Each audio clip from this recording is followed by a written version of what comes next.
Yan, magandang takapon mga ka-idol. May content tayo dumating dito. Yan, may sign na nag-DIY yung may-ari. Pero inamin niya, nag-DIY daw siya. Yan, napanood niya yung mga videos natin. Maraming salamat sa mga nagsusuporta.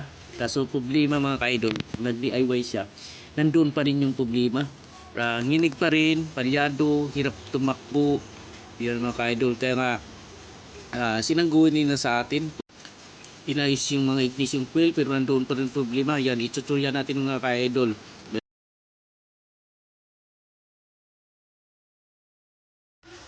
Ayan, balik tayo mga ka-idol sa ating tutorial. Yan, kita mo may mga sign. Makita mo naman na ginawa na talaga paraan ng may-ari. Pero yung paraan na yan, okay naman yan mga ka-idol.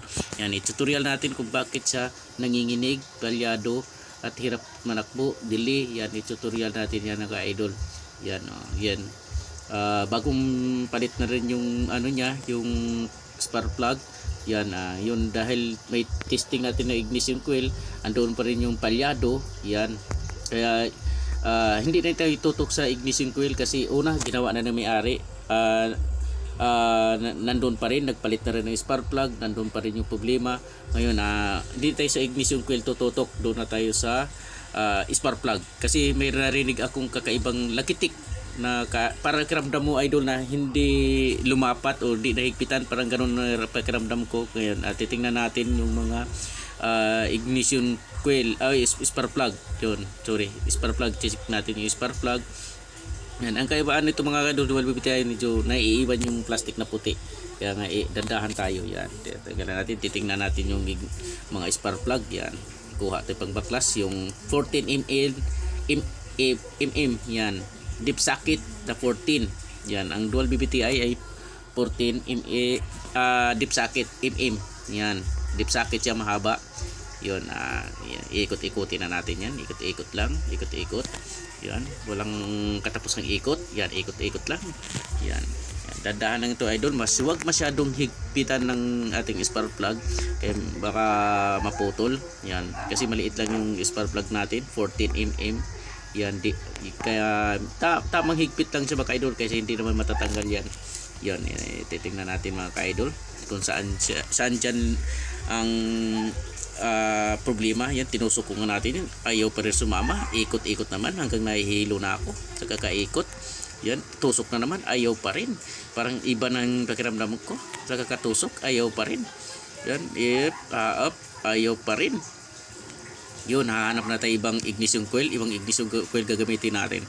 Yan, yan, nakita natin problema. Kaya wala sang sign mga ka-idol. Yan, wala sign siya na may kuryente na dumadaan.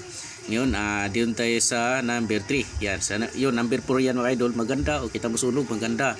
Yan, walang sign sa katawan na may itim. Yan, dito sa number 4 yan. Ito number 3. Titingnan natin.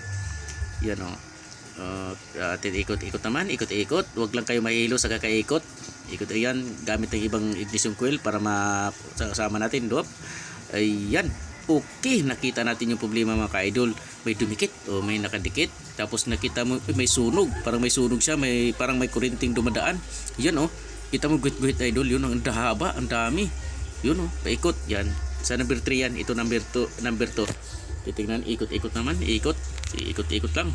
Huwag lang mahilo idol kasi baka sa kakatrubol natin nahilo. Yan, itong number 2, tusukin natin, titingnan natin. Oops, okay, walang sign mga kaidol, walang sign siya na ano. Yan, okay, so dito na sa last number 1. Yan, sa number 1 tayo, titingnan natin. Yan, tutusok na naman, tusok, walang katapusang tusok. Okay, walang tama. Ibig sabihin, isa lang nagkaroon ng tama. 1 week pa lang spark plug na yan mga idol. Yan, ito number 3. Tingnan mo, maitim. Kita sunog. Tapos, git-guhit. Yan, okay. Confirm mga ka-idol. Ngayon, mayroon tayong spark plug pamalit. Naka-ready na yan. Yan, original na yung ginagamit natin na spark plug. Yan, okay. Yan, okay. Yan. Yun, hindi na natin ipakita kung paano higpitan o paano ikabit. Diretso na tayo sa kabit ng ignition coil. Testingin natin yan mga ka-idol. Ignition coil. Yan. I-start na natin yung mga ka-idol na ikabit na natin. I-start na natin yan. Okay.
Wala na confirm daw, wala nang inig. Okay. Ano sabi mo? Okay na? Wala daw sumasabi. Okay.